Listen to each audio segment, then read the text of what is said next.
உங்கள் லெஜண்ட் சரோனாவில் தங்க நகைகளுக்கு பவுனுக்கு ரூபாய் 2000 தள்ளுபடி. ஏப்ரல் 22 முதல் மே 4 வரை அக்ஷய திருதியை பொன்னாளில் வாழ்த்துகிறோம். சம்மர் ஹாலிடேஸ் வந்தாச்சு, நம்ம ஜிடி ஹாலிடேஸும் வந்தாச்சு. GT holidays, south India's #1 travel brand. 2D entertainment stone bench films தயாரிப்பில் கார்த்திக் சுப்பராஜ் இயக்கத்தில் சூர்யா நடிக்கும் ரெட்ரோ மே 1 முதல் திரையரங்குகளில். பதிலுரை மாண்புமிகு பள்ளிக்கல்வித்துறை அமைச்சர் அவர்கள் தயவு செய்து எல்லாரும் இருக்கையில் அமருங்க. மாண்புமிகு பேரவைத் தலைவர் அவர்களே, நேற்றைய விவாதத்தின் தொடர்ச்சியாக நேற்று உரையாற்றியிருக்கின்ற முன்னாள் அமைச்சர் மாண்புமிகு சட்டமன்ற உறுப்பினர் அண்ணன் செங்கோட்டையன் அவர்களுக்கும் அண்ணன் அன்பழகன் அவர்களுக்கும், சட்டமன்ற கட்சியினுடைய தலைவர்களாக உரையாற்றியிருக்கின்ற அண்ணன் ஜி.கே. மணி, அண்ணன் வேல்முருகன், அண்ணன் ராமச்சந்திரன், மாண்புமிகு சட்டமன்ற உறுப்பினர்களாக உரையாற்றிய சகோதரர் வெற்றி அழகன், அண்ணன் ஆர்.டி. சேகர், அறந்தாங்கி ராமச்சந்திரன், அண்ணன் பாபு, அண்ணன் ஐயப்பன், அண்ணன் சின்னதுரை உள்ளிட்ட அவருடைய பல்வேறு விதமான வினாக்களுக்கு என்னுடைய விடையை அளித்து முறையாக என்னுடைய பதிலுரையை தொடங்க நான் இருக்கின்றேன். குறிப்பாக பேசிய சட்டமன்ற உறுப்பினர்கள் சமூக நலத்துறை சார்ந்து சில கோரிக்கைகள், பழங்குடியினர் நலத்துறையோடு அமர்ந்து பேசி முடிவெடுக்க வேண்டிய சில கோரிக்கைகள், அதேபோன்று மொழிவாரி சிறுபான்மை பள்ளிக்கூடம் என்று வரும்போது தமிழாசிரியர் நியமிக்க வேண்டும் என்ற கோரிக்கை இப்போ டிஆர்பியில் முடித்து எடுத்துட்டோம். அந்த கேஸ் ரிலீஸ் ஆகிடுச்சுன்னா கண்டிப்பாக அவர்களும் டெடிக்கேட்டடாக ஒவ்வொரு தமிழாசிரியர்களும் அங்கே நியமிக்கப்படுவார்கள். சாதி பெயரை பற்றியும் இங்கே பேசியிருக்கீர்கள். நம்முடைய நீதியரசர் சந்துரு அவர்களுடைய தலைமையில் ஒரு ஒன்மேன் கமிஷன் அங்கே போட்டு அதுக்கான அந்த பரிந்துரை இருந்து கொண்டிருக்கின்றது. அரசாங்கத்தினுடைய பரிந்துரைப்படி அதற்கான ஒரு முடிவும் எடுக்கப்படும். போக்சோ விழிப்புணர்வு கண்டிப்பாக இன்றைக்கு பல இடங்களில் அந்த போக்சோக்கான விழிப்புணர்வை நாம் ஏற்படுத்தி கொண்டிருக்கின்றோம். இங்கே உரையாற்றிருக்கின்ற சட்டமன்ற உறுப்பினர்கள் 1098 ஒவ்வொரு புத்தகத்திலும் இருக்க வேண்டும் என்று சொல்லியிருக்கார்கள். ஏற்கனவே ஒவ்வொரு புத்தகத்திலும் இருக்கின்றது. 1098 மட்டுமல்ல, 14417 என்கின்ற அந்த நபரும் அந்த ஒவ்வொரு புத்தகத்திலும் இருக்கிறது என்பதை நான் தெரிவித்துக் கொள்கின்றேன். கடினமான பாடங்களுக்கு நாம் தனியாக அதற்கென்று ஒரு வீடியோ பதிவோடு அந்த ஈஸியாக அது புரிகிற வண்ணம் இருக்க வேண்டும் என்ற கோரிக்கை. ஏற்கனவே மணற்கேணி அப்படிங்கிற ஒரு செயலியை நாம் உருவாக்கி இருக்கின்றோம். கிட்டத்தட்ட அந்த மணற்கேணியில் மட்டும் பார்த்திங்கன்னா ஒரு 8,96,000 பேர் அந்த ஆப்பை இன்றைக்கி டவுன்லோட் பண்ணியிருக்கிறார்கள். தேர்வு மையங்களை பொறுத்த வரைக்கும் நேற்றே நம்முடைய மாண்புமிகு சட்டமன்ற உறுப்பினர் நான் செங்கோட்டையன் அவர்கள் கேட்ட பொழுது நான் கூட சொன்னேன், நான் கிட்டத்தட்ட 50 + 70 10ஆம் வகுப்பும் 12ஆம் வகுப்பும் 120 நாங்கள் கொண்டு வந்திருக்கோம் என்று சொன்னோம். அதோட நம்முடைய மாண்புமிகு துணை முதலமைச்சரை அழைத்து ஒரு வருஷத்துக்கு சொல்ல வேண்டாம், தொடர்ந்து இந்த 2021 எவ்வளோ தேர்வு மையங்கள் கொண்டு வந்திருக்கோன்னு சொல்லுங்கள் அப்படின்னு சொன்னார். ஆக அந்த வகையில் 10ஆம் வகுப்பு 410 தேர்வு மையங்களும் 12ஆம் வகுப்பு 415 புது தேர்வு மையங்களையும் நாம் உருவாக்கி இருக்கிறோம். தனியார் பள்ளிகள் அந்த ஃபீஸ்க்கான தனியாக ஒரு கமிட்டி நம்ம போடும். ஏற்கனவே 2009 நம்முடைய முத்தமிழர் கலைஞர் காலத்திலே தனியார் பள்ளியோட அந்த கட்டணத்தை வரைமுறைப்படுத்துவதற்காக ஒரு ஃபீ கமிட்டி போட்டு அது முன்னாள் நீதியரசர் தலைமையில் இன்றைக்கி பாலசுப்ரமணியன் என்கின்ற முன்னாள் நீதியரசர் தலைமையில் அந்த கமிட்டி இருக்குது. கமிட்டி நிர்ணயம் சொல்வதை தாண்டி யாரும் இப்போ அதிகப்படியாக வாங்கக்கூடாது என்கின்ற அந்த விதிமுறையும் இருக்கின்றது. அதே போன்று இங்கே பேசிய சின்னதுரை அவர்கள் இந்த லேப்டாப் அந்த டேப்லாம் எப்போ நீங்கள் கொடுக்க போகிறீங்க என்று சொன்னாங்க. இது நான் அதிமுக ஆட்சி காலத்திலே பார்த்திங்கன்னா ஒரு 2,30,000க்கும் மேற்பட்டிருக்கின்றவர்களுக்கு அதோடு நிறுத்திட்டாங்க கொடுக்க வேண்டியது. அதன் பிறகு கொரோனா காலம் இன்று பல்வேறு விதத்தில் அதற்கான பிரச்சனைகள் வந்தது என்று சொன்னாலும் நம்முடைய மாண்புமிகு தமிழ்நாட்டு முதலமைச்சரை பொறுத்து நீங்கள் லேப்டாப் அப்படிங்கிற ஒரு கருவி சார்ந்து பேசுகிறீங்க. அந்த கருவினி மூலமாக வழங்கப்பட வேண்டிய அறிவை பற்றி நாங்கள் பேசுகின்றோம். ஆக அதில் எந்த விதத்தில் நம்முடைய பிள்ளைங்களுக்கு அதர் கண்ட்ரீஸோடு நீங்கள் கம்பீட் பண்ணுற அளவு கிட்டத்தட்ட ஒரு 8209 ஹைடெக் லாஸ். முன்னாடி high school and higher secondary schools தான் இருந்துச்சு. இன்றைக்கி மிடில் ஸ்கூல்லையும் நம்முடைய தமிழ்நாட்டு முதலமைச்சர் எல்லா பிள்ளைகளும் பயன்படுகின்றவர்கள் 8209 ஹைடெக் ஸ்லாப்ஸை ஏறத்தாழ பார்த்திங்கன்னா ஒரு 519 கோடி ரூபாய் மதிப்பீட்டில் கொண்டு வந்திருக்காங்க. இது மட்டுமல்ல, இந்த டெக்னாலஜி எப்படி கொண்டு போகிறோம்னா 22,931 ஸ்கூல்ஸில் ஏறத்தாழ ஒரு 415 கோடி ரூபாய் மதிப்பீட்டில் ஸ்மார்ட் போர்ட்ஸ் இன்றைக்கி எல்லாத்துமே கொண்டு வந்துட்டோம். நாங்கள் கிட்டத்தட்ட பார்த்திங்கன்னா அந்த லேப்டாப் என்று வரும்பொழுது கிட்டத்தட்ட நீங்கள் 8 லட்சம் மாணவர்கள் பயன்படுறதை பற்றி சொல்கிறீங்க. இந்த டெக்னாலஜி கிட்டத்தட்ட பார்த்திங்கன்னா 45 லட்சம் மாணவர்கள் பயன்படுறோம் நீங்கள் நம்ம கொண்டு வந்துட்டோம். இருந்தாலும் அந்த லேப்டாப் என்று சொல்லும்போது பொருளாதார ரீதியாகவும் இன்றைக்கி நம்முடைய தமிழ்நாட்டு முதலமைச்சர் அது சார்ந்து தயாரிப்பு நிறுவனங்கள் சேர்ந்து அது ஒரு முடிவு எடுக்கப்படும் என்று சொன்னாலும் எந்த விதத்துலையுமே டெக்னாலஜி இதனால் இந்த பிள்ளைங்களுக்கு இந்த அறிவு கிடைக்காமல் போயிடக்கூடாது என்பதில் நாங்கள் ரொம்ப உன்னிப்பாக இருந்திருக்கிறோம் என்பதை இந்த நேரத்தில் நான் தெரிவிச்சுக்கிறேன். பிடி மிஸ் டீச்சர்ஸ் நிறையா நீங்கள் போடணும்னு நீங்கள் சொல்லியிருக்கீங்க. அது கிட்டத்தட்ட 250 பேருக்கு ஒருத்தரா 500 பேருக்கு ஒருத்தரா என்கின்ற விதத்தில் இன்றைக்கு அதையும் நாங்கள் இன்றைக்கி கலந்து ஆய்வு செய்திருக்கோம். அது முடிந்ததுக்கு பிறகு கண்டிப்பாக நீங்கள் சொல்கிற மாதிரி பிடி டீச்சர்ஸ் கண்டிப்பாக வழங்கப்படும் என்பதை நான் சொல்லிக்கிறேன். மாணவர் சட்டப்பேரவை அப்படிங்கிறது வேணும்னு சொல்லுங்கள். ஏற்கனவே மகிழ்முற்றம் அப்படிங்கிற ஒரு திட்டத்தின் மூலமாக இது ஏற்கனவே நம்ம வந்து நடைமுறைப்படுத்திட்டு இருக்கோம். ஏன்னா உங்களுக்கே தெரியும், ப்ரைவேட் ஸ்கூல்ஸில் தான் பார்த்தீங்கன்னா இந்த ஹவுஸ் கான்செப்ட் வச்சுருப்பாங்க. இப்போ நம்ம அரசு பள்ளியிலே இந்த ஹவுஸ் கான்செப்ட் கொண்டு வந்து நீங்கள் சொல்கிற மாதிரியே அந்த மாணவர் சட்டப்பேரவை ஏற்கனவே நம்ம கடந்த ஆண்டே அதை நம்ம வந்து தொடங்கியிருக்கணும். தரம் உயர்த்துதலை பற்றி நிறைய பேர் கேள்வி கேட்டிருக்கீங்க. கண்டிப்பாக அந்த அறிவிப்பிலே அது வரும் என்பதை நான் சொல்லிக்கிறேன். கல்வி தொலைக்காட்சியை பற்றி அண்ணன் அவர்கள் எடுத்து சொன்னால், கல்வி தொலைக்காட்சி நாங்கள் இன்னும் சீரும் சிறப்புமாக கொண்டு போயிட்டுருக்கோம். அதனால தான் இன்றைக்கி அதில் பார்த்தீங்கன்னா ஒரு 1,23,00,000 ஸ்டூடெண்ட்ஸ் இன்றைக்கி வந்து பயன்படுகின்ற அளவுக்கு அதில் இருக்கிற வீடியோ கண்டென்ட் நாங்கள் கொண்டு போய் சேர்க்கணும். அது ப்ரைவேட் ஸ்கூலை சார்ந்தவர்களும் அதை பயன்படுத்துகிற அளவுக்கு அதை நாங்கள் செய்து கொண்டிருக்கின்றோம். அண்ணன் அவர்கள் சொன்னாங்க, இந்த மாதிரி அரசு பள்ளியிலிருந்து மாணவர் சேர்க்கை வந்து கொஞ்சம் கம்மியாக இருக்குது என்று சொன்னீங்க. அது இயல்பான ஒரு சமூகம் இருக்கும் பொழுதும் கொரோனா போன்ற ஒரு பேரிடர் வந்ததுக்கு பிறகு ஒரு சமூகம் இருப்பதற்கும் நிறைய வேறுபாடுகள் இருக்கின்றது. ஆக அந்த விதத்தில் நீங்கள் 2019-2020 பார்த்தீங்கன்னா கிட்டத்தட்ட ஒரு 68 லட்சத்திற்கும் மேற்பட்டிருக்கின்ற மாணவ செல்வங்கள் அரசு பள்ளியிலும் அரசு உதவி பெறுகின்ற பள்ளியும் இருந்தார்கள். இன்றைக்கு அது கிட்டத்தட்ட 69,57,000 1,18,000 மாணவர்கள் கூடுதலாக வந்திருக்கிறார்கள். நடுப்புற 2021 அதிகமானதுக்கு காரணம் உங்களுக்கு தெரியும். கிராஃபே பார்த்தீங்கன்னா பொருளாதார ரீதியாகவும் எல்லா விதத்திலும் ஒரு ஏறி தான் இறங்கியிருக்கும். ஏன்னா வாழ்வாதாரம் பாதிக்கப்படும் போது ஒட்டுமொத்தமாக எல்லாரும் பிள்ளைங்கள் எங்கே போய் இருந்து சேர்க்குறாங்கன்னா அரசு பள்ளியை நோக்கி வந்து தான் சேர்க்குறாங்க. பிறகு வாழ்வாதாரம் சீரழியும் போது எப்படியாச்சும் கடனுடன் வாங்கி தனியார் பிள்ளை சேர்க்கணும் அவர்கள் ஆசைப்படுறாங்க. அது அவருடைய விருப்பம். இது ஜனநாயக நாடு. எந்த பிள்ளை வேணால் எங்கே வேணால் படிக்கிறாங்கன்னா எங்களை பொறுத்த வரைக்கும் பிள்ளைங்க படிக்கணும், எஜுகேஷன் சிஸ்டத்தை விட்டு வெளியில் போயிடக்கூடாது என்கின்ற விதத்தில் அந்த பிள்ளைங்களையும் இன்றைக்கி நாங்கள் வந்து எங்களுடைய பிள்ளைகளாக தான் பார்த்து நாங்கள் அதை செய்து கொண்டிருக்கின்றோம். அதே மாதிரி அண்ணன் வேல்முருகன் வந்து ரொம்ப ஒரு நல்ல கருத்து சொன்னாங்க. இந்த ஜாங் எட்டல் அப்படிங்கிற ஒரு ஸ்மார்ட் ஃபோன் மூலமாக அடிக்ஷன் ஆகுது குழந்தைங்க. இடத்துல பார்த்தீங்கன்னா 54% பிள்ளைங்க ஸ்மார்ட். பிகாஸ் எங்கே ஆரம்பிக்குதுன்னு பார்த்தீங்கன்னா கொரோனா காலத்துல தான். எப்போ நீங்கள் ஆன்லைனு ஜூம் மூலமாக கூகுள் ஆப்பிள் மூலமாக பாடம் சொல்லி கொடுக்க ஆரம்பித்தோமோ அப்போலேருந்தே பார்த்தீங்கன்னா இந்த அடிக்ஷன் அவங்கள 54%. இது எங்கேருந்து இந்த ஷிஃப்ட் நடக்குதுன்னா 9ஆம் வகுப்பு படிக்கக்கூடிய மாணவர்கள் தான் இந்த அடிக்ஷனே ஆரம்பிக்குது. ஸோ அதற்கென்று தனியாக அவங்க சொன்னதையும் கருத்தில் வைத்துக்கொண்டு இந்த ஸ்மார்ட் ஃபோன், ஏன்னா 2 நாட்களுக்கு முன்பாக நம்முடைய மாண்புமிகு அமைச்சர் நான் பிடிஆரோட பேசும்போது ஆஸ்திரேலியா போன்ற இடத்துலாம் சோஷியல் மீடியாவுக்கு நிறையா தடைகள் வந்திருக்கு. 14 வயசு பிள்ளைங்கள் நம்மளும் செய்ய முடியாதா என்று சொன்னார்கள். இது ஒரு மாநிலம் சார்ந்து எடுக்கக்கூடிய முடிவு அல்லது ஒரு நாடு சார்ந்து எடுக்க வேண்டிய முடிவு என்று அவர் சொல்லியிருக்காரு. அது டெக்னாலஜிஸ் நிறையா அதில் இன்வால்வ் பண்ண வேண்டும். கண்டிப்பாக அதை நாங்கள் உற்று நோக்குவோம் என்று. ஏன்னா அரசாங்கத்துடைய கன்சர்ன் என்ன, மாண்புமிகு தமிழ்நாட்டு முதலமைச்சரோட கன்சர்ன் என்னங்கிறதை காட்ட வேண்டியது நம்முடைய மிகப்பெரிய ஒரு கட்டாயமாக இருக்கின்றது. அதே போன்று தமிழ் லேர்னிங் ஆக்டை பற்றி பேசியிருக்கீங்க. இது கண்டிப்பாக எல்லா பள்ளிக்கூடத்திலும் வர வேண்டும் என்று உங்களுக்கே தெரியும். காகங்கள் அமர்கின்ற சிலைகளை நம்ம பார்த்துப்போம். மேகங்கள் அமர்கின்ற அளவுக்கான ஒரு மிகப்பெரிய 133 அடியில் வள்ளுவனுக்கு சிலை அமைத்து தந்தவர் நம்முடைய முத்தமிழ் கலைஞர்கள். வள்ளுவனை உயர்த்தி பிடிக்கிறோம் என்று சொன்னால் தமிழையும் நாங்கள் உயர்த்தி பிடிக்கிறோம் என்பதற்காக அதை சொல்லுங்கள். அந்த தமிழ் லேர்னிங் ஆக்ட் அப்படிங்கிறத வந்து 2000 உங்களுக்கே தெரியும், தனியார் பள்ளிகள் நிறைய வழக்குகள்லாம் போனாங்க. அதெல்லாம் மீறி 2015-14 1ஆம் வகுப்பு கண்டிப்பாக தமிழ் பாடம் இருக்க வேண்டும், 16-17 1, 2 கண்டிப்பாக இருக்க வேண்டும் என்று சொல்லி இன்றைக்கி 2025 10ஆம் வகுப்பு வரைக்கும் கண்டிப்பாக தமிழ் என்பது தமிழை தவிர்த்து விட்டு யாருமே படித்து விட முடியாது என்கிற அளவுக்கு அந்த ஆக்டை நாங்கள் வந்து இப்போ நாங்கள் இம்போஸ் பண்ணியிருக்கிறோம். நாங்கள் அதே போன்று 6 புதிய மாவட்டங்களுக்கு வந்து தேர்வு அலுவலகம் கண்டிப்பாக வேணும். உண்மைதான். அது கண்டிப்பாக இந்த புதியதாக தொடங்கப்பட்ட 6 மாவட்டங்களுக்கும் மிக விரைவாக இந்த ஆண்டே அதை தொடங்குவதற்கான அந்த ஏற்பாடுகளை நாங்கள் செய்வோம். அதே போன்று நம்முடைய அறந்தாங்கி ராமச்சந்திரன் பேசும்போது இந்த மாற்றுத்திறனாளிகள் சார்ந்திருக்கின்ற டிசார்டர்ஸ் சார்ந்திருக்கின்ற மாணவர்களுக்கு நம்ம அதிகப்படியாக கவனத்தை செலுத்த வேண்டும் என்று சொல்லுவோம். நேற்றே நான் சொன்னேன், நலம் நாடிங்கிற ஒரு ஆப் மூலமாக 21 விதமான டிசார்டர்ஸை கண்டுபிடிச்சி அந்த பிள்ளைங்களுக்கு தேவையான நம்ம வந்து செய்கிறோம். ஸோ ஒட்டுமொத்தமாக இந்த மாற்றுத்திறனாளிகள் என்று வரும்போது நம்முடைய மாண்புமிகு தமிழ்நாட்டு முதலமைச்சர் கொண்டு வந்திருக்கின்ற தீர்மானத்திலேருந்தே நான் சொல்கிறேன். நான் இன்னைக்கு சஸ்டைனபிள் டெவலப்மெண்ட் கோல் மூலமாக 76.64% என்ரோல்மெண்ட் இருந்தாங்க. இன்றைக்கி 85.19% பிள்ளைங்களுக்கு நாம் வந்து இன்றைக்கி படிப்பு சொல்லுகின்ற அளவிற்கு அது உயர்ந்திருக்குது என்று நான் தெரிவித்துக் கொள்கின்றேன். அதே போன்று நூலகங்கள் வந்து தரம் உயர்த்தப்பட வேண்டும் என்று சொல்லியிருக்கீங்க. ஏற்கனவே நூலகம் சார்ந்தும் இன்றைக்கி பல அறிவிப்புகள் நாங்கள் வந்து கண்டிப்பாக நீங்கள் அனௌன்ஸ்மெண்ட்டில் பார்ப்பீங்கன்னு என்று சொல்லி மாண்புமிகு பேரவைத் தலைவர்களே, ஒருமை கண் தான் கட்ட கல்வி ஒருவருக்கு எளிமையும் ஏமா புடைத்து என்கின்ற வள்ளுவனுடைய வாக்கு இருக்குது. முத்தமிழறிஞர் கலைஞருடைய விளக்க உரை என்பது ஒரு தலைமுறையில் பெறுகின்ற கல்வி அறிவானது 7 தலைமுறைக்கும் பாதுகாப்பாக அமையும் என்கின்ற அந்த விளக்க உரையோடு கல்வியால் மக்களுக்கு சுயமரியாதையும் பாதுகாப்பும் அமைந்திட வேண்டும் என்று சொன்ன தந்தை பெரியார், போட்டியும் பொறாமையும் பொய் சிரிப்பும் இருக்கின்ற இந்த உலகில் நாம் நம்முடைய பாதையில் நேர்மையாக நடைபெறுவதற்கு நமக்கு துணையாக வருவது கல்வி மட்டுமே என்று சொன்ன பேரறிஞர் அண்ணா அவர்களை நான் வணங்குகின்றேன். பேரவைத் தலைவர்களே, வள்ளுவர் கோட்டம் கட்ட வேண்டும், வள்ளுவனுக்கு சிலை எடுக்க வேண்டும் என்று எந்த தமிழ் அறிஞர்களும் கோரிக்கை வைக்கவில்லை.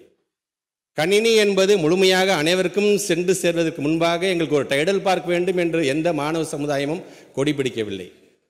தன்னுடைய பிள்ளையும் இலவசமாக பேருந்திலே பயணம் செய்து பள்ளிக்கூடம் சேர்ந்து பாடம் படிப்பான் என்று எந்த பெற்றோர்களும் நினைத்து பார்க்கவில்லை.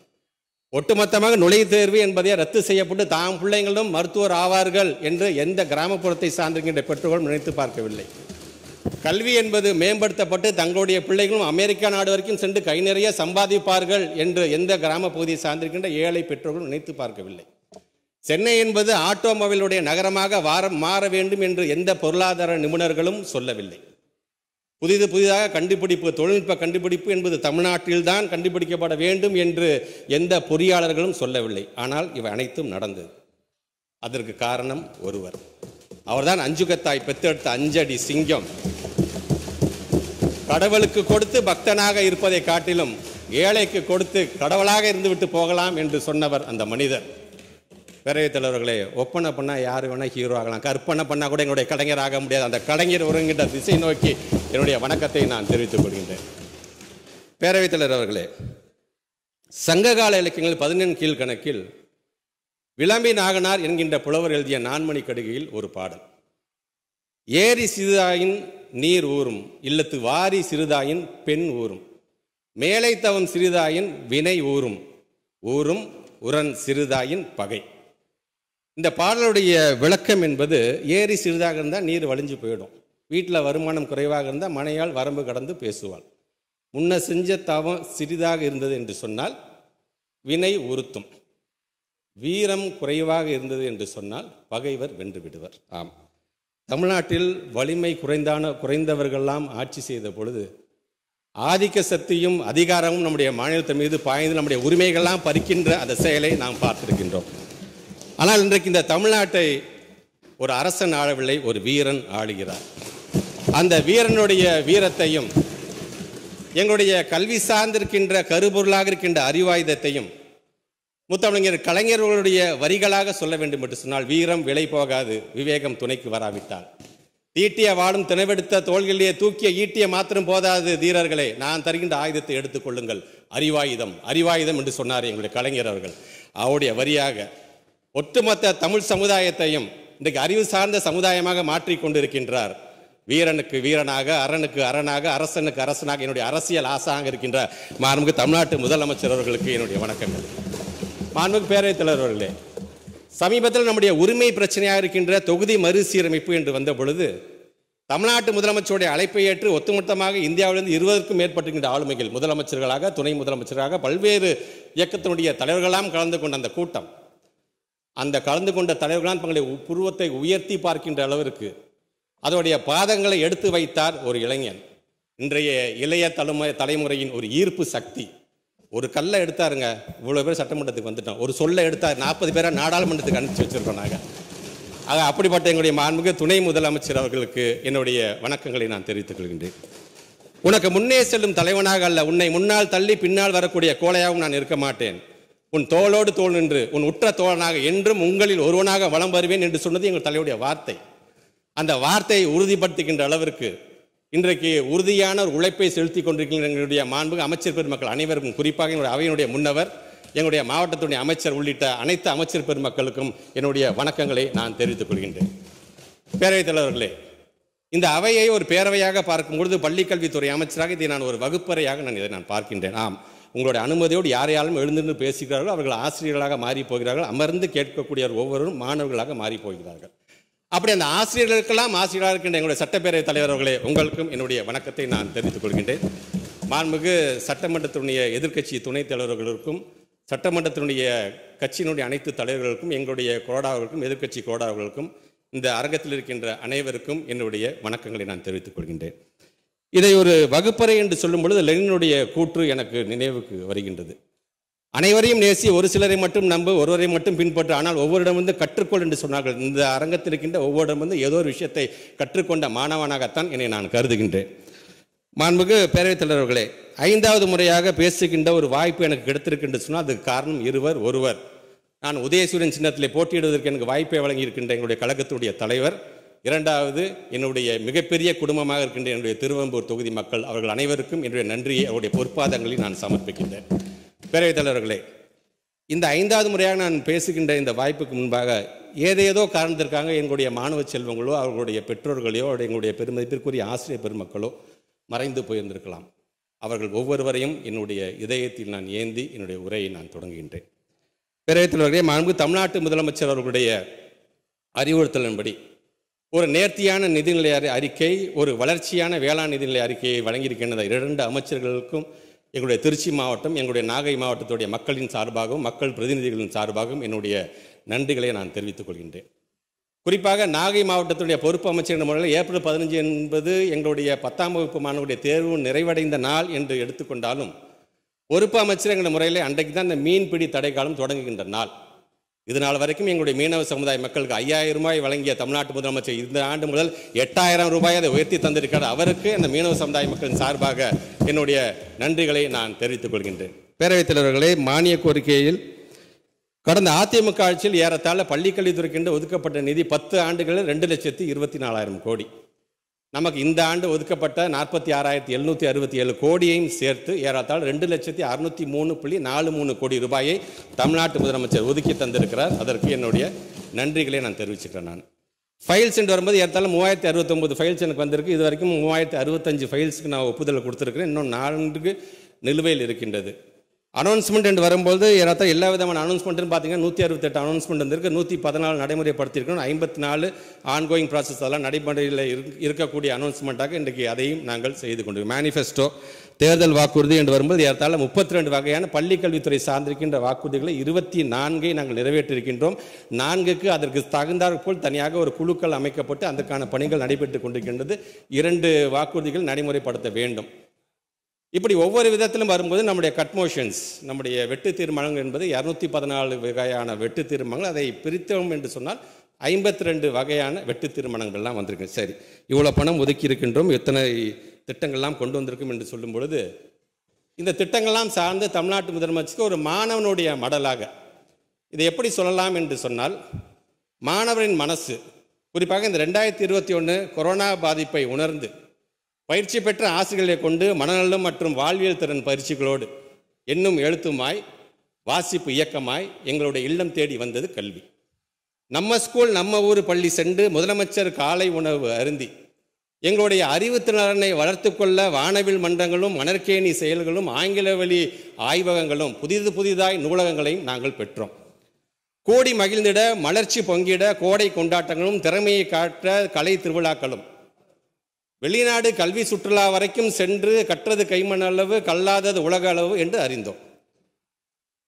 மேலும் எங்களை ஊக்கப்படுத்துவதற்காக பள்ளி ஆண்டு விழாவாக இருந்தாலும் அது தகைசாயல் பள்ளிகள், அது மாதிரி பள்ளிகள், சிறார் திரைப்படங்கள், செஸ் ஒலிம்பியாட், சாரண இயக்கம், நம் நாட்டு வெளிநாட்டை சார்ந்திருக்கின்றவர்களெல்லாம் அழைத்து புத்தக திருவிழாக்கள், உயர் தொழில்நுட்ப ஆய்வகங்கள், திறனறி வகுப்பறைகள், பல திறனறி தேர்வுகள், ஒரு சிலருக்கு மட்டுமே ஐஐடி என்பதை மாற்றி அனைவருக்கும் ஐஐடி போன்ற திட்டங்கள், பாரதியார் பெயரில், அண்ணா பெயரில், பேராசிரியர் பெயரில், இப்படி ஒவ்வொருத்தருடைய பெயரிலும் விருதுகளை வழங்குவதற்கு எங்களுடைய மாணவ செல்வங்கள் அந்த ஆசிரியர் பெருமக்களோடு பயிற்சிகளை பெற்றார்கள். எங்களில் ஒருவராக இருக்கக்கூடிய மாற்றுத்திறனாளி மாணவர்களுக்கு வீடு சென்று கல்வியும் இயன்முறை மருத்துவம் சென்று சேர்ந்தது.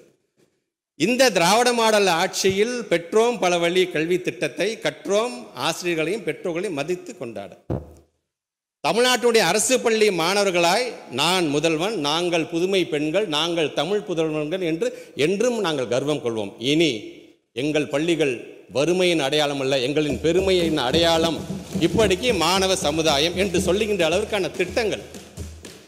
குறிப்பாக இந்த நான் முதல்வன் திட்டம் என்று வரும்பொழுது அந்த திட்டத்தை அவர் மாண்பு தமிழ்நாட்டு முதலமைச்சர் பிறந்தநாள் அன்றைக்கு தொடங்கி வைக்கும்போது அந்த அரங்கத்தில் நான் அமர்ந்தேன். அவர் ஆற்றிய உரையை நான் கேட்டேன்.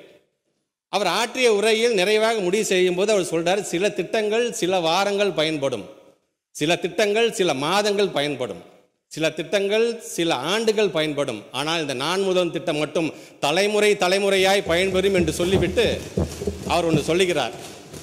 1/4 நூற்றாண்டு கடந்து, அரை நூற்றாண்டு கடந்து மு.க. ஸ்டாலின் என்கின்ற முதலமைச்சர் கொண்டு வந்த நான் முதல்வன் திட்டத்தின் மூலமாக நான் பயன்பட்டேன் என்று யாராவது ஒருவர் சொன்னாலே போதும், அதுவே எனக்கு மிகப்பெரிய பெருமை என்று அந்த உரையை அவர் நிகழ்த்தி செய்திருப்பார். மாண்புமிகு பேரவைத் தலைவர்களே, இந்த நான் முதல்வன் திட்டம் என்று வரும்பொழுது எங்களுடைய பள்ளிக்கல்வித்துறை சார் எனக்கான ஒரு மிகப்பெரிய ஒரு பெருமை. எங்களுடைய துறையில் ஒரு அசிஸ்டண்டாக பணியாற்றி கொண்டிருக்கின்ற தம்பி சங்கர பாண்டியராஜ் என்கின்ற மாணவன் UPSC தேர்வில் இன்னைக்கு தேர்ச்சி பெற்றிருக்கிறார். நேற்று நம்முடைய தமிழ்நாட்டு முதலமைச்சரை பார்த்து அந்த வாழ்த்துக்களையும் பெற்றிருக்கின்றார். அந்த மாணவனுடைய பெற்றோர்கள் ஒரு தையல் கலைஞர்கள். மாதம் 10,000 ரூபாய் வருமானம் வாங்க கூட தையல் கலைஞருடைய பிள்ளை UPSC இன்னைக்கு பாஸ் பண்ணியிருக்குன்னா இப்போ தெரியுதா நாங்கள் ஏன் NEP வேணான்னு சொல்கிறேன்னு தெரிகிறதா? பேரவைத் தலைவர்களே, பேரவைத் தலைவர் உங்களுடைய அனுமதியோடு இந்த சிறிய காகிதத்தை தமிழ்நாட்டு முதலமைச்சருடைய கவனத்துக்கு நான் கொண்டு செல்கின்றேன். நம்முடைய மாண்புமிகு அமைச்சர் முத்துசாமி அவர்கள் ஒரு கூட்டத்திலே திருச்சியிலே பேச வரும்பொழுது அந்த கூட்டத்தில் இருந்த ஒரு பெரியவர் எனக்கு எழுதி கொடுத்தது. அதை வாங்கி பாக்கெட்டில் வச்சுட்டு நான் வீட்டுக்கு போயிட்டேன். எனக்கு பார்க்கல. நான் போகும்பொழுது அந்த காகிதத்தில் எழுதி இருந்தது, என்னோட தொகுதியை சார்ந்திருக்கின்ற ஒரு பெரியவர் எழுதியிருக்கார், என்னுடைய பேர பிள்ளைங்க 2 பேர் நான் முதல்வன் திட்டத்தில் பயன்பட்டிருக்காங்க, MK ஸ்டாலினுக்கு நன்றி சொல்லி பேசுங்க என்று சொல்லியிருக்கிறார். அன்றைக்கு தவற விட்டேன் மக்கள் மன்றத்தில், இன்றைக்கு சட்டமன்றத்தில் அதை நான் பதிய வைக்கிறேன் என்பதற்காக இதை நான் சொல்லுகின்றேன். பேரவைத் தலைவர்களே, இப்படி ஒவ்வொரு திட்டத்தையும் இன்றைக்கு பார்த்து பார்த்து செய்யக்கூடிய முதலமைச்சர். இன்றைக்கு நேற்று நம்ம உரையாற்றி இருக்கின்ற நம்முடைய சட்டமன்ற உறுப்பினர் நம்முடைய முன்னாள் அமைச்சர் அண்ணன் செங்கோட்டையன் சொல்லும் பொழுது அரசு ஊழியர்களை பற்றி பேசினாங்க, ஆசிரியர்களை பற்றி பேசினாங்க. பொதுவாக இந்த சமுதாயத்தில் அரசு ஊழியர்களை பற்றியும் குறிப்பாக எங்களுடைய ஆசிரியர்களை பற்றியும் பேசும்போது சில பேர் அவருடைய பலம் தெரியாமல் பேசிவிடுகிறார்கள். அது வேதனையாக இருக்கின்றது. எவ்வளோ தெரியுமா சம்பளம் வாங்குறாங்க அவங்க அப்படின்னு ரொம்ப ஈஸியாக பேசிவிட்டு போகிறார்கள். அதை முழுமையாக ஒரு சமூகத்தினுடைய பலம் என்பது எங்களுடைய அரசு ஊழியர்கள் என்பதை உணர்ந்தவர் எங்களுடைய முதலமைச்சர் கலைஞர் அவர்கள். எந்த ஆர்ப்பாட்டம் போராட்டம் நடந்தாலும் உடனடியாக ஒரு பொது சமூகத்தை அவங்களுக்கு எதிர்ப்பாக திருப்பி விட்டு அவளை கொச்சைப்படுத்துவது போல, இவங்க இது வாங்குறாங்க, இவங்கள்ட்ட என்ன கேடு வந்துச்சு, எதுக்கு இதெல்லாம் பண்ணுறாங்க என்று சொல்லும்போது வேதனையாக இருக்கின்றது. ஒரு நல்லா தெரிஞ்சுக்கோங்க, எங்கள் ஆசிரியர் பெருமக்களாக இருந்தாலும் சரி, எங்களுடைய மருத்துவர்கள், எங்களுடைய செவிலியர்களாக இருந்தாலும் சரி, ஏதாவது எங்களை போக்குவரத்து சார்ந்திருக்கின்ற ஓட்டுநர்களாக இருந்தாலும் சரி, இவங்களை ஆர்ப்பாட்டம் போராட்டம்லாம் முடிஞ்சதுக்கு அப்புறமேட்டு அதே டீச்சர்கிட்ட தான் போய் பிள்ளையை கொடுத்து எப்படியாச்சும் என் பிள்ளைய நல்லா படிக்க வச்சிருங்க, மருத்துவர் ஆக்கிடுங்க, இன்ஜினியர் ஆக்குங்கன்னு சொல்கிறீங்க. அதே டாக்டர்கிட்டையும் செவிலியர்கிட்ட தான் போய் எப்படியாச்சும் உயிரை காப்பாற்றுங்க என்று நீங்கள் சொல்லுகிறீர்கள். பேரிடர் காலம் என்று வந்த பொழுது எந்த வண்டி ஓடிச்சுன்னு எங்களுக்கு தெரியாது. ஆனால் எங்கள் அரசு போக்குவரத்து சார்ந்திருக்கிற ஓட்டுநரை நேரங்காலம் பார்க்காம அந்த வண்டியை ஓட்டி பயன்படுத்தாங்க என்று சொல்லும் பொழுது அந்த பலத்தை உணர்ந்தவர் எங்கள் முத்தமிழர் கலைஞர் அவர்கள். அரசு ஊழியர்கள் என்று சொன்னால் முதலாக ஏன் முத்தமிழர் கலைஞர் காலத்தில் குடும்ப பாதுகாப்பு திட்டம் கொண்டு வந்தது அவர் தாங்க. அரசு ஊழியர் நீ இறந்து போயிட்டியா, உனக்கு கருணை அடிப்படையில் நான் உனக்கு வேலை தரேன் என்று சொன்னவரே கலைஞர் தாங்க. அரசு ஊழியர்களாக இருந்தாலும் ஆசிரியர்களாக இருந்தாலும் ஒவ்வொரு வாரிசுகளுக்கும் ஒரு ஹெல்த் கார்டு கொடுக்குன்னு சொன்னதே கலைஞர் தாங்க. எஸ்மா டெஸ்ட்மான் 2001 2006 கொண்டு வந்து 1,74,000 பேர் ஒரே கையெழுத்து வெளியில் அமைச்சிக்கல. அவங்களை மீண்டும் 2006 2011 என்று வந்த பொழுது நம்முடைய முத்தமிழர் கலைஞர் அவர்கள் தான் மீண்டும் அப்போது இழந்த அந்த சலுகைகளை மீட்டு தந்தது மட்டுமல்லாமல் மீண்டும் அவங்களை வேலைக்கு எடுத்துக்கிட்டதுங்க. ஆக இப்படி ஒவ்வொன்றையும் இன்னைக்கு செய்தவர் நம்முடைய முத்தமிழர் கலைஞர் என்பதற்காக சொல்கிறேன். 10 வருஷம் நீ வேலை செஞ்சியா உனக்கு தேர்வு நிலை ஊதியம், 20 வருஷம் ஆயிடுச்சா உனக்கு சிறப்பு நிலை ஊதியம் உனக்கு. இப்படி ஒவ்வொன்றையும் பார்த்து செய்யக்கூடியவர் நம்முடைய தமிழ்நாட்டுடைய முதலமைச்சர். உங்களுக்கே தெரியும் இந்த ஆட்சி வந்த பொழுது எப்படி இருந்தது இந்த சமூகம். ஆனால் எல்லாருமே முகக்கவசத்தை அணிச்சுக்கோங்க எல்லாரும். ஏன் தமிழ்நாட்டோட முதலமைச்சர் தன்னையே ஒரு தூதுவராக அந்த முகக்கவசத்துடைய பயன் என்று அதை அழைச்சிக்கிட்டு ஒவ்வொரு இடத்துலையும் அதற்கான விளம்பரத்தை இன்னைக்கு அவர் செய்திருக்கார் என்று சொல்வது நாட்டு மக்களை முதல்ல காப்பாற்றணும், அப்புறம் திட்டத்தை கொண்டு வரலாம் என்று சொன்னவர். அன்னைக்கு நிதிநிலை எப்படி இருந்தது, இன்னைக்கு 9.69% இன்னைக்கு மிகப்பெரிய உயரத்தை எட்டியிருக்கிறோமே, இந்த அளவுக்கு கொண்டு வந்திருக்காரு நம்ம தமிழ்நாட்டோட முதலமைச்சர். அதனால தான் அன்னைக்கு சொன்னவங்கலாம் அன்றைக்கு முகக்கவசமும் மூக்காவம்சம் தான் நம்ம உயிரை காப்பாற்றுச்சு என்று பொதுமக்கள் சொல்கிற அளவுக்கு அதை செய்து காட்டியவர். இதையெல்லாம் கடந்து இன்னைக்கு ஒவ்வொரு சார் பணம் நிறைய இருந்துச்சுன்னா வாரி வழங்கக்கூடிய வல்லர் சார் எங்கள் முதலமைச்சர் அவர்கள். எல்லாத்துக்கும் வாரி வழங்க வேண்டும் என்று நினைக்கக்கூடிய முதலமைச்சர். ஒன்று சொல்கிறேன், அரசு ஊழியர்களையோ அல்லது எங்களோட ஆசிரியர் பெருமக்களை பற்றியோ நீங்கள் சொல்லும் பொழுது பெத்த பிள்ளைய தூக்கி கொஞ்சம் போது நெஞ்சில் எட்டி வச்சுன்னா தூக்கி போட்ட மாட்டோம். நம்ம பிள்ளை நம்ம தான் அரவணைச்சுக்க வேண்டும். பல நேரத்தில் எங்கள் விமர்சனம் செய்தாலும் சரி, எங்கள் ஆசிரியர்களும் எங்களுடைய அரசு ஊழியர்களும் நாங்கள் செய்ய வேறு யார் சார் செய்ய போகிறார், இந்த நம்பிக்கை இன்றைக்கும் அவர்களுக்கு இருக்குது என்பதை இந்த நேரத்தில் நான் பதிவு செய்ய கடமைப்பட்டிருக்கின்றேன். துறை சார்ந்து இன்றைக்கு பல்வேறு குறிப்பாக இங்கே தொடக்க கல்வி என்று வரும்போது இது சொன்னேன், 1,56,290 பேர் இன்றைக்கி புதிதாக என்ரோல்மெண்ட் நாங்கள் கொண்டு வந்திருக்கிறோம் என்று நாங்கள் சொன்னோம். இது மட்டுமல்ல 4,552 பள்ளிக்கூடத்தை சார்ந்திருக்கிற தலைமை ஆசிரியர் ஓப்பன் சேலஞ்சு கொடுக்குறாங்க அமைச்சருக்கு. 100 நாள் ஓப்பன் சேலஞ்சு கொடுத்தோம். எங்கள் ஸ்கூலுக்கு வாங்க சார், எங்கள் பிள்ளைங்கள் நீங்கள் பரிசோதிக்கலாம் சார், நாங்கள் எந்த அளவுக்கு தமிழ் கற்றுத்தரோம், எந்த அளவுக்கு ஆங்கிலம் கற்றுத்தரோம், எந்த அளவுக்கு கணக்கு கற்றுத்தரோம், நீங்கள் வந்து பாருங்கள் சார் சொல்லுங்கள். கிட்டத்தட்ட 80,398 மாணவ செல்வங்களுக்கு நீங்கள் அசஸ் பண்ணுற இடத்துல அவ்வளோ இன்றைக்கி உறுதியோடு இருக்கிறார்கள் என்பதற்காக இதை நான் சொல்கின்றேன். அதே மாதிரி எங்களுடைய ஸ்கூல் எஜுகேஷன் என்று வரும்பொழுது ஏறத்தாலும் எங்களுடைய மாண்புக்கு துணை முதலமைச்சர் அவர்கள் 3% ஸ்போர்ட்ஸ் கோட்டாவில் எங்களை துறைக்கு மட்டும் பார்த்தீங்கன்னா 9 பிள்ளைங்க வந்து இன்றைக்கி வந்து ஜூனியர் அசிஸ்டண்ட்டாகவும் 11 பிள்ளைங்க அசிஸ்டண்ட்டாகவும் நீங்கள் நாங்கள் சேர்ந்திருக்க முடியும் சொல்லி மாண்பு துணை முதலமைச்சருக்கு என்னுடைய நன்றிகளை நான் தெரிவிக்க நான் கடமைப்பட்டிருக்கின்றேன். இது மட்டுமல்ல, 323 பேரை வெளிநாட்டு சுற்றுலாக்கு நாங்கள் கூட்டிகிட்டு போனோம். அதுக்கண்டு மாண்பு தமிழ்நாட்டு முதலமைச்சர் 3 கோடி ரூபாய் இன்றைக்கி நிதி ஒதுக்கீடு செய்கிறார். இந்த நிதி ஒதுக்கீடு செய்யும்போது ஒரு அமைச்சராக நானே செல்கிறேன் என்று சொல்லும் பொழுது இந்த அரசாங்கம் நினைத்திருந்தால் அமைச்சருக்கான செலவை நானே ஏற்றுக்கொள்கிறேன். எங்களுடைய அலுவலகத்தில் பணிபுரியக்கூடிய என்னுடைய உதவியாளர் அது அருள்மொழியாக இருந்தாலும் பிரகாஷன் சொன்னார், சார் இது வந்து நம்ம அப்ளை பண்ணால் நம்ம அரசாங்கமே உங்களுக்கும் பணம் தரும் சார் என்று சொன்னார்கள். நான் சொன்னேன், பணம் வேணாம், நம்ம சொந்த செலவிலே போகலாம்.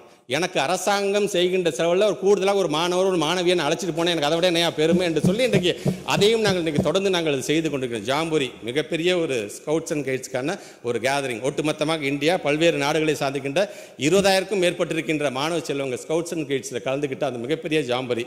அதெல்லாம் நம்முடைய மாண்பு தமிழ்நாட்டு முதலமைச்சர் அறிவிச்சிருக்காரு. இந்த ஜாம்பூரிக்கான ஹெட் குவார்ட்டர்ஸ் ஸ்கவுட்ஸ் அண்ட் கைட்ஸ்க்கான ஹெட் குவார்ட்டர்ஸ்க்காக தனியாக 10 கோடி ரூபாய் ஒதுக்கீடு செய்யப்படும் என்று சொன்னது முதலமைச்சர் அவர்களுக்கும் இந்த நேரத்தில் நான் என்னுடைய நன்றியை நான் தெரிவிச்சுக்கலாம். தனியார் பள்ளி இயக்ககம் வெரி ஃபஸ்ட் டைம் இந்த ஆட்சியை மாற்றின பிறகு தான் தனி டைரக்டரேட்டே அதுக்கு நம்ம கொண்டு வந்தோம். டைரக்டரேட் கொண்டு வந்தது மட்டுமல்ல, தனியார் பள்ளியை சார்ந்திருக்கின்ற மாணவ செல்வங்கள் ஸ்போர்ட்ஸில் நேஷனல் லெவல் இன்டர்நேஷனல் லெவலில் நீங்கள் வந்து சாதிச்சியா, மொதல் 3 இடத்துல இருக்கக்கூடிய 2641 பிள்ளைகளுக்கும் நம்முடைய துணை முதலமைச்சர் அவர்கள் அதற்கான சான்றிதழ்களை அவர் வழங்கியிருக்கின்றார்கள். இப்படி பிரைவேட் ஸ்கூல் சார்ந்திருக்கின்ற பல்வேறு பிரைவேட் ஸ்கூலை சார்ந்திருக்கிற 10th-லையும் 12th-லையும் 100% கொடுத்த பள்ளிக்கூடத்திற்கும் சேர்த்து நாங்கள் அந்த சான்றிதழை நாங்கள் வழங்கியிருக்கிறோம். இது மட்டும் இல்லை, தனியார் பள்ளி நம்முடைய சட்டமன்ற உறுப்பினர் சொன்னது போல தனியார் பள்ளியை சார்ந்திருக்கின்ற சிபிஎஸ்இ சார்ந்திருக்கின்ற கிட்டத்தட்ட 3565 தமிழ் ஆசிரியர்களுக்கு ஒரு ரெஃப்ரெஷிங் கோர்ஸ் ஒரு ட்ரைனிங் கொடுத்துருக்கோம். அதை வருஷம் நாங்கள் அதை கொடுக்க போகிறோம். அதை இந்த நேரத்தில் உறுதியாக சொல்ல கடமைப்பட்டிருக்கின்றேன். பெற்றோர்களை கொண்டாடுவோம். 7 விதமான மண்டல மாநாடு, 5வது மண்டல மாநாடு துணை முதலமைச்சர்கள் கலந்து கொண்டார், சிறப்பு. 7வது மண்டல மாநாடு விருதாச்சலத்தில் எங்கள் மாண்பு தமிழ்நாட்டு முதலமைச்சர் இடத்துல 1.5 லட்சம் பெற்றோர்களுக்கு முன்னாடி நின்று அவர் பேசினார். பேரவைத் தலைவர்களே, பெற்றோர் மாநாட்டில் பள்ளிக்கல்வித்துறை அமைச்சராகவோ மாண்பு துணை முதலமைச்சர் நாங்கள் சீர் கொண்டு வரலாம் பிள்ளைங்களுக்கு அந்த தாம்பாளத்தை தட்டில் எடுத்துக்கிட்டு.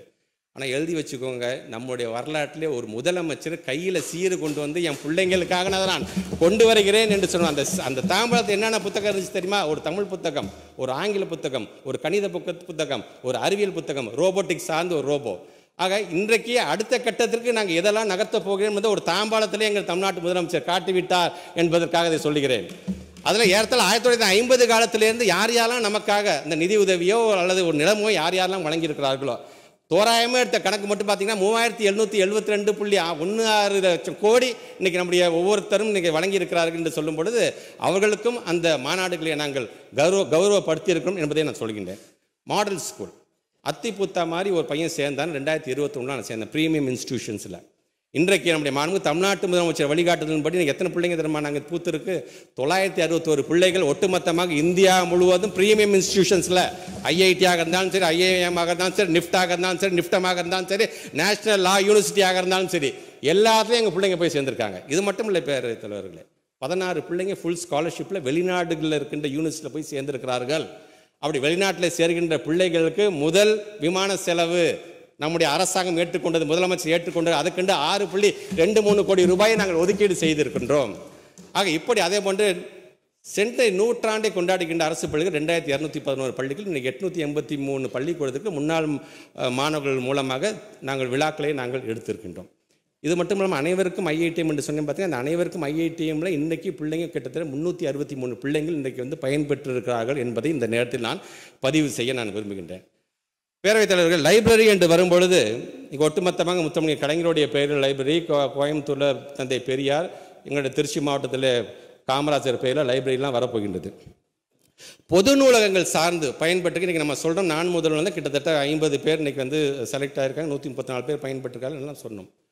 பொது நூலகங்கள் சார்ந்து அந்த பொது நூலகத்தை பயன்படுத்தியதன் மூலமாக 2 வருட கணக்காக தான் நான் சொல்கிறேன், 2 வருட கணக்காக தான் நான் சொல்கிறேன். நான் அந்த பொது நூலகங்களை பயன்படுத்தி டிஎன்பிஎஸ்சியில் குரூப் 1, குரூப் 2, குரூப் 4ல் தேர்வு செய்யப்பட்ட அந்த இளைய சமுதாயம் மட்டும் 1293 பேர் இன்றைக்கி அந்த பொது நூலகத்தை பயன்படுத்தி இன்றைக்கி வெற்றி பெற்றிருக்காங்க என்று சொன்னால், முதலமைச்சர் கொண்டு வந்த ஒவ்வொரு திட்டத்தோட இம்பாக்ட் எங்கே வந்து நிற்குது பாருங்க. அவர் ஒரு திட்டம் கொண்டு வந்தார்னா அதுக்கான சக்ஸஸ் ரேட் எங்கே வந்து நிற்குது என்பதற்காக இதை நான் சொல்கின்றேன். லைப்ரரியில் நூல் கொள்முதல் டிரான்ஸ்பரண்டாக இருக்க வேண்டும் என்று தமிழ்நாட்டு முதலமைச்சர் ஒரு நிகழ்ச்சியில், பொது நிகழ்ச்சியில் சொன்னாங்க. அதை இன்றைக்கு அதற்கென்று தனியாக ஒரு போர்ட்டல் கொடுத்து அந்த போர்ட்டலில் பப்ளிஷர்ஸ் யாராக இருந்தாலும் சரி அல்லது டிஸ்ட்ரிபியூட்டர்ஸ் யாராக இருந்தாலும் புத்தகம் சார்ந்து அதை நீங்கள் பதிவு செய்யுங்கள். பதிவு செஞ்சால் உடனே அவங்க எல்லாத்துக்கும் அந்த புத்தகத்தை கொடுத்துட மாட்டோம், உடனே அதுக்கான ஆர்டரை கொடுத்துட மாட்டோம். பதிவு செய்து அதுக்குன்னு தனியாக ஒரு குழு இருந்தால் அந்த குழு இந்த புத்தகங்கள்லாம் ஏற்கக்கூடியதானா, இதெல்லாம் பயன்படக்கூடியதானா அந்த சமுதாயத்திற்கு என்று அது பார்க்கும்.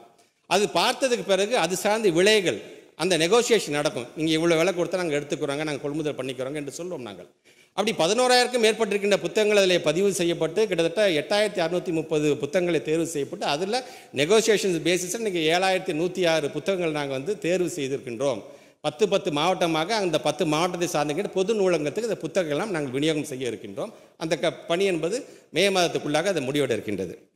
டெக்ஸ்ட் புக் கார்பரேஷன், எங்களுடைய டெக்ஸ்ட் புக் கார்பரேஷன் தலைவர் அண்ணன் லியோனி அவர்களுடைய தலைமையில் இன்றைக்கி பல்வேறு புத்தகங்களை, அது வந்து திசைதோறும் திராவிடமாக இருந்தாலும் சரி, முத்தமிழ் கலைஞர் மொழிபெயர்ப்பு திட்டமாக இருந்தாலும் கிட்டத்தட்ட 488 புத்தகங்களை இது வரைக்கும் நம்ம வந்து ரிலீஸ் பண்ணியிருக்கோம். அதில் சமீபத்தில் இந்த இண்டோ யூரோப்பியன் அந்த வேர் சொல்லுகளை கண்டுபிடிப்பதற்கான ஆக்ஸ்போர்ட் பல்கலைக்கழகத்துடைய பப்ளிஷர்ஸ் மூலமாக ஒரு புத்தகம், அது ரொம்ப முக்கியமான புத்தகம். 12 தொகுதிகளாக நாங்கள் போட போகிறோம். அது இப்போதைக்கு ஃபஸ்ட்டு தொகுதிக்காக நாங்கள் அதில் போட்டிருக்கோம். அதில் இண்டோ யூரோப்பியன் என்று வரும்போது ஒட்டுமொத்தமாக ஏஷியா அண்ட் யூரோப்பியன் கண்ட்ரீஸில் இருக்கக்கூடிய மொழிகளோட எண்ணிக்கை 6,000 மொழிகள் இருக்கின்றது. அதில் சில காமனாக வேர் சொற்களுக்காக நம்ம எடுக்கிறோம். நம்ம அந்த வேர் சொற்களை பார்த்திங்கன்னா கிட்டத்தட்ட ஒரு 461 வேர் சொற்கள் இருக்கின்ற. அதில் 300 வேர் சொற்கள் புரோட்டோ இண்டோ யூரோப்பியன் ரூட்ஸ் என்று ரூட்ஸ் என்று அதை சொல்கிறாங்க. அதில் உதாரணத்துக்கு நம்முடைய தமிழில் வருகின்ற அரசன் என்கின்ற ஒரு பெயர் இருக்கின்றது. கிரீக்லையும் இங்கிலீஷ்லையும் பார்த்தீங்கன்னா, கிரீக்லையும் இங்கிலீஷ்லையும் இது எப்படி வருது அப்படின்னு பார்த்தீங்கன்னா ஆர்ஷன் அப்படின்னு வருது இதில். ஸோ இது லத்தீன் மொழியில் எப்படி போகுதுன்னா ஆர்ச்சி அப்படின்னு, ஃப்ரெஞ்சில் ஆர்ச்சி என்று வருகிறது, லத்தீன் மொழியில் ஆர்ச்சியஸ் என்று வருது. ஸோ அந்த அரசன் என்கிறது தொல்காப்பியத்தில் அரசு என்பதை நாம் பயன்படுத்தியிருக்கின்றோம், வள்ளுவத்திலையும் அரசு என்பதை நாம் பயன்படுத்தியிருக்கின்றோம். அது எப்படி வழி வழியாக ஒவ்வொரு பக்கமாக அது செல்கிறது. சமஸ்கிருதத்தில் அகரத்தை நீக்கி ராஜின்னு வருது பார்த்தீங்களா, அரசனில் வந்து ராசுன்னு வருது. அது மேலை மொழிகளில் வரும்போது ரீஜினல், ரெகுலேட் என்று வரும். இது எல்லாத்துக்கும் வேர் சொல் எதுன்னு பார்த்தீங்கன்னா தமிழ் தான் இருந்து கொண்டிருக்கின்றது. ஸோ இப்படி அரசன் மட்டுமல்ல, இரும்பு என்பது கருப்பு நிறத்தை சொல்கின்றது. இல், இர், இர், இரு, இரும்பு என்று வருகின்றது. ஆக அந்த இரும்பு என்று வரும்போது இது ஒவ்வொரு லாங்குவேஜஸும் எப்படி பார்த்தீங்கன்னா ஐரன், ஐராஸ், அயரன், ஆங்கிலத்தில் அயன் என்று வருகின்றது. ஸோ இந்த வேர் சொல் எங்கே எழுது வருகின்றன, தமிழிலிருந்து தான் வருகின்றது என்று சொல்லும்போது 5370 ஆண்டுகளுக்கு முன்பாகவே இரும்பை கண்டுபிடித்தவன் தமிழன் என்று சொன்னது மட்டுமல்ல, இந்திய துணை கண்டம் எங்கேருந்து தொடங்க வேண்டும் என்று சொன்னால் தமிழ் மட்டுமல்ல, இனி இண்டோ யூரோப்பியனும் எங்கேருந்து தொடங்கப்பட வேண்டும் சொன்னால் அது எங்களுடைய தமிழ் மண்ணிலிருந்து என்ற அளவிற்கு இன்றைக்கி அதை நாங்கள் பரிசாட்டு. ஸோ இந்த புத்தகம் வந்து மிகவும் முக்கியமான புத்தகம். இன்னும் வருங்காலத்தில் பல்வேறு வேர் சொல்கள், பல்வேறு மொழிகளுடைய அதற்கெல்லாம் பார்த்தீங்கன்னா வேர் சொல்லாக இருக்கும்போது தமிழ் என்பதை நாம் உணர்த்தப் போகின்ற ஒரு தருணமாக இதை நான் பார்க்கின்றேன். எஸ்சிஆர்டியை பொறுத்தவரைக்கும் பார்த்தீங்கன்னா ஆர்கியாலஜி சார்ந்து நம்முடைய மாண்புமிகு நிதியமைச்சர் பல இடத்துல வந்து ஆர்கியாலஜி சார்ந்து பல எக்ஸிபிஷனில் முதலமைச்சருடைய வாழ்த்துக்கூட இன்றைக்கி செஞ்சுட்டு இருக்கிறார்.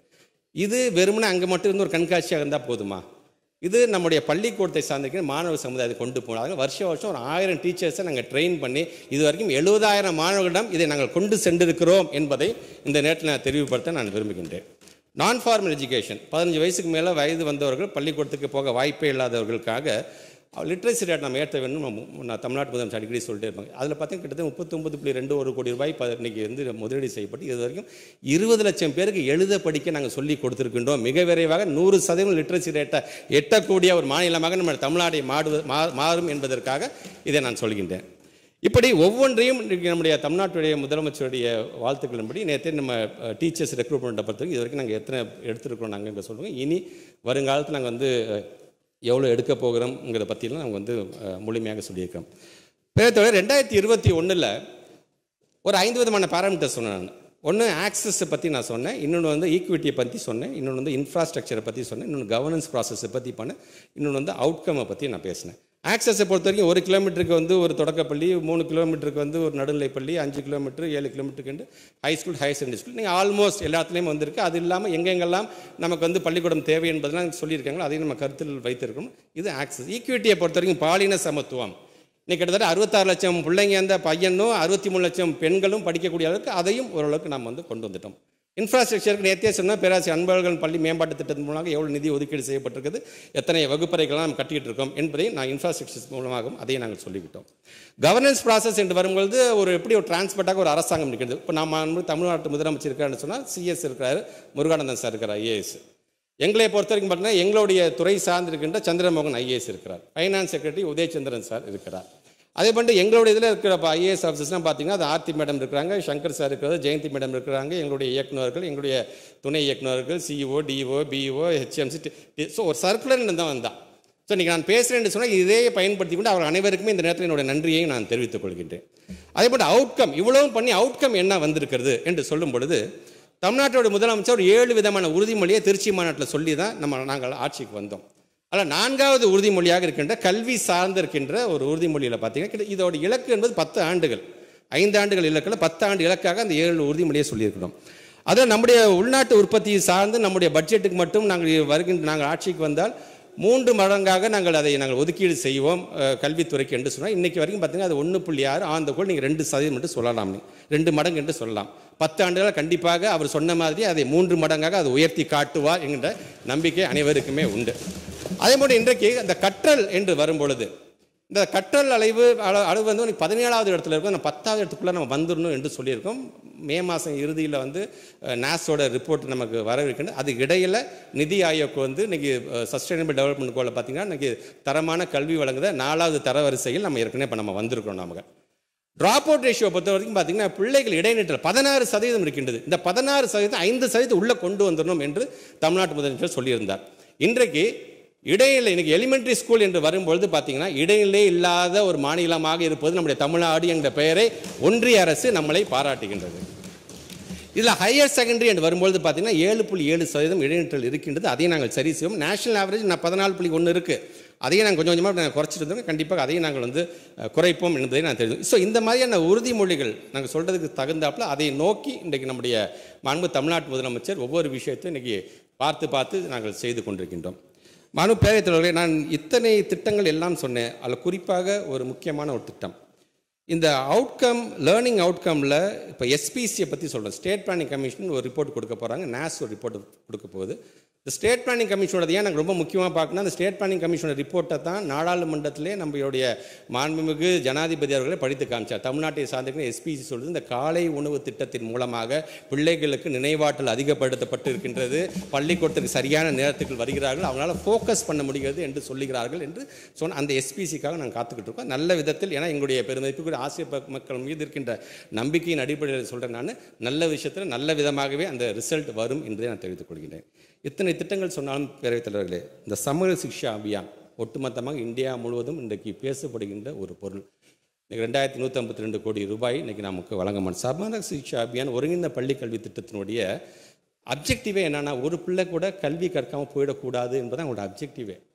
ஆனால் அவங்க சொல்கிற அப்ஜெக்டிவுக்கு அவங்களே எப்படி அவங்க வந்து எதிர்மறையாக இருக்கிறார்கள் என்பதுக்கு நான் சொல்கிறேன்.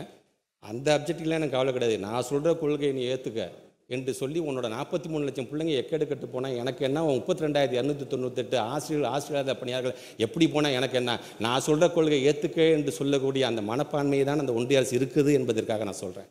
சமூக சிக்ஷா அப்படிங்கிறது சாதாரண திட்டம் இல்லை. இன்றைக்கி நான் சொன்ன பார்த்தீங்கன்னா ஹைடெக் லேப்ஸ் நாங்கள் கொண்டு வந்திருக்கோம், ஸ்மார்ட் போர்ட் நாங்கள் கொண்டு வந்திருக்கோம், ஐடிஐக்கு 660 கோடி ரூபாய் செலவு செஞ்சு இன்றைக்கி 95 பிள்ளைங்களை வந்து இன்றைக்கி பயன்பெற்று இருக்கிறார்கள்.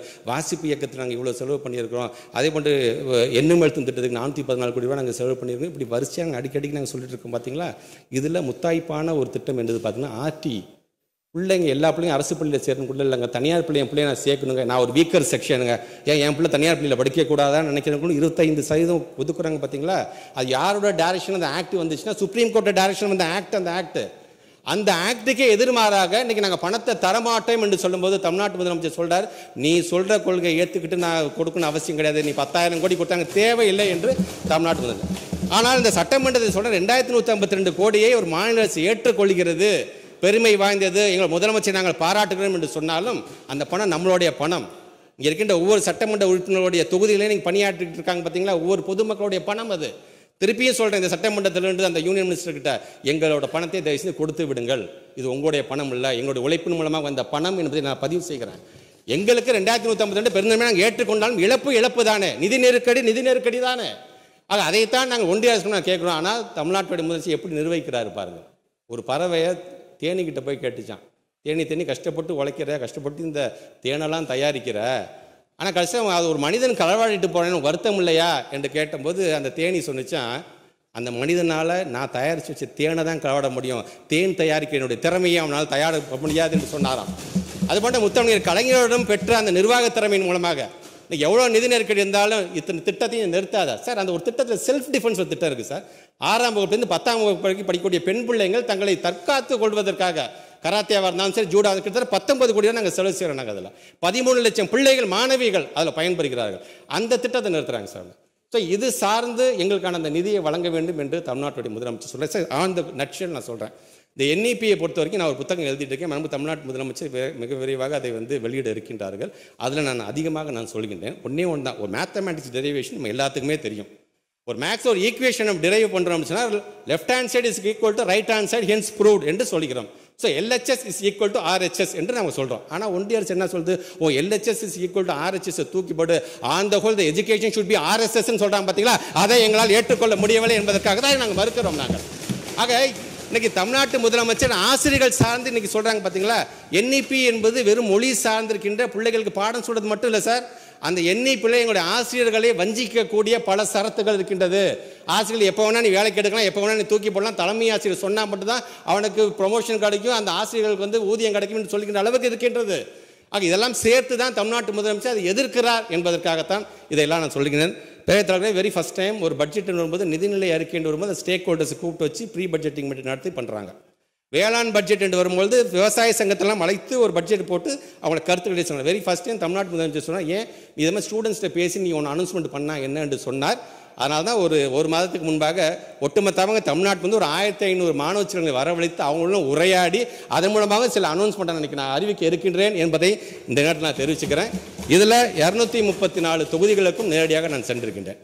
77 வகையான காம்பவுண்ட்ஸில் நாங்கள் இன்ஸ்பெக்ஷன் நாங்கள் பண்ணியிருக்கிறோம். அதில் இன்றைக்கி நம்முடைய மாண்புமிகு சட்டமன்ற உறுப்பினர் அனைவருக்கும் என்னுடைய கருத்துக்கள் நாங்கள் என்னென்ன போய் பார்த்துருக்கேன் எல்லாத்தையும் நான் தொலைபேசியில் தொடர்பு கொண்டு நான் சொல்லிட்டு தான் போயிருக்கேன். இன்க்ளூடிங் நம்முடைய மாண்புமிகு எதிர்க்கட்சி தலைவர் முதற்கொண்டு எல்லாத்தையும் தொலைபேசியில் தொடர்பு கொண்டு இந்த மாதிரி நான் ஆய்வு பண்ணியிருக்கேன். இதெல்லாம் இருந்துருக்கு, இந்த ஃபைண்டிங்ஸ் இருக்குது, இதெல்லாம் சரி செஞ்சு தரேன் என்று தான் நான் சொல்லியிருக்கேன். 234 பேருக்கும் என்னென்ன கட்டடங்கள் இருக்கிறதுங்கிறது நான் ஒரு லெட்டராகவே எல்லாத்துக்குமே நான் அனுப்பிச்சிருக்கேன். நான் அந்த 234 தொகுதிகளில் நான் பயணம் செய்யும்போது என்னால் மறக்க முடியாது நாமக்கல்லில் இருக்கின்ற மல்லசமுத்திரம் என்கின்ற ஒரு பகுதியில் இருக்கின்ற ஒன்றிய தொடக்கப்பள்ளி. அங்கே போகும்போது அந்த மல்லசமுத்திரத்தில் பார்த்திங்கன்னா தொடக்கப்பள்ளி கீழே அரிஜன் காலனி என்று இருந்தது. அந்த பகுதியை சார்ந்திருக்கின்ற மக்கள் அது வழக்கு தொடர்ந்தாங்க. வழக்கில் வெற்றி பெற்ற பிறகு நான் நம்முடைய மாண்பு தமிழ்நாடு முதலமைச்சர் சொன்னேன், இந்த மாதிரி ஒரு இது வந்திருக்குன்னா உடனடியாக ஜியோ போட்டது மாதிரி ஜியோ காப்பி ஒரு கையில் எடுத்துக்கிட்டு நேரடியாக அந்த ஸ்கூலுக்கு போட்டு கருப்பு மையம் எடுத்து அந்த அரிஜன் என்கின்ற பேரை காலையில் அழிச்சிட்டு வா என்று சொன்னார் தமிழ்நாட்டோட முதலமைச்சர். இன்றைக்கு காமன் ஜியோவாகவும் ஒட்டுமொத்தமாக தமிழ்நாட்டில் எங்கெல்லாம் இந்த மாதிரி அரிஜன் இந்த காலனி என்று இருக்குதோ அதை தூக்கி எறிகின்ற அளவிற்கு நாங்கள் அதை செய்யவிருக்கிறோம் என்பதை நான் பேரவைத் தலைவர் வாயிலாக நான் தெரிவிக்க நான் கடமைப்பட்டிருக்கின்றேன். மாண்புமிகு பேரவைத் தலைவர் அவர்களே, மிகுந்த ஒரு கனத்த இதயத்தோடும் வருத்தத்தோடுமே நான் சொல்கின்றேன்.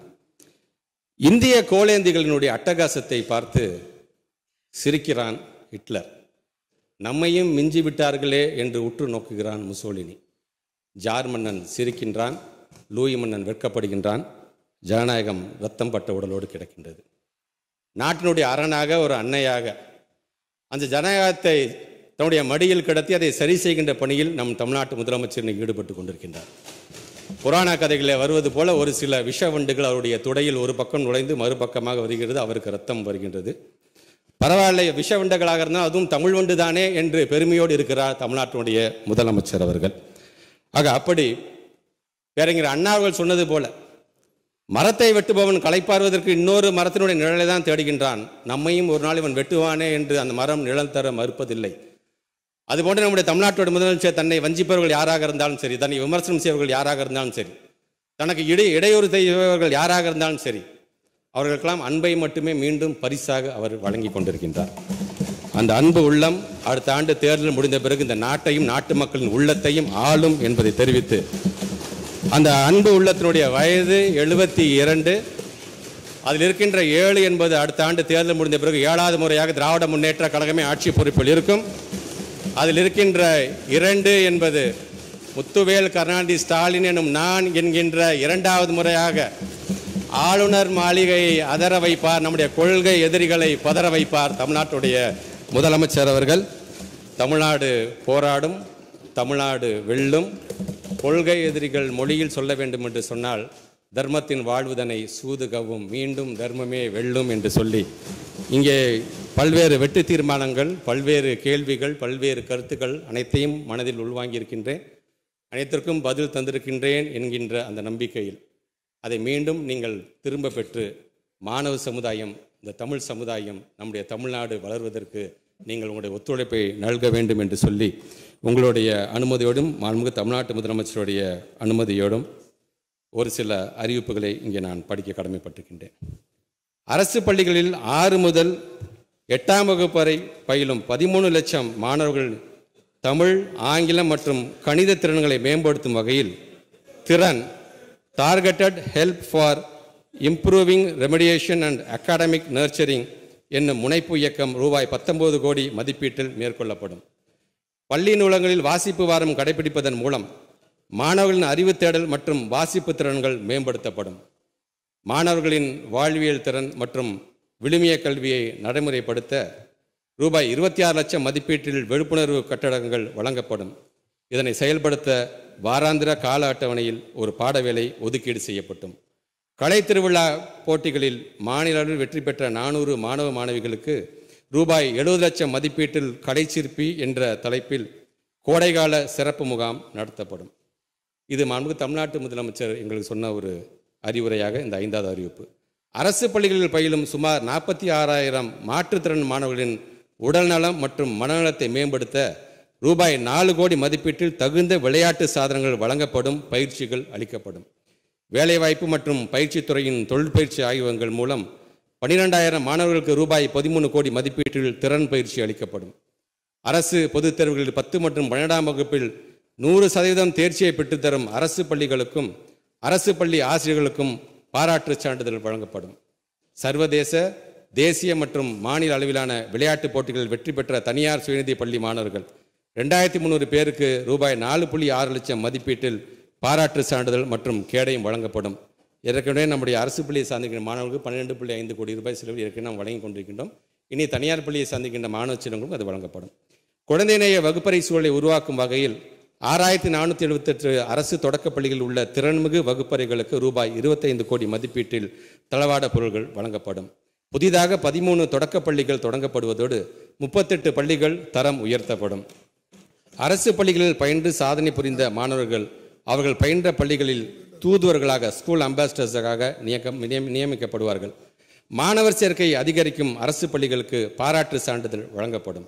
அரசு மற்றும் அரசு உதவி பெறும் பள்ளி ஆசிரியர்களின் வகுப்பறை பயன்பாட்டிற்கென கைப்பிரதி பாடநூல்கள் வழங்கப்படும்.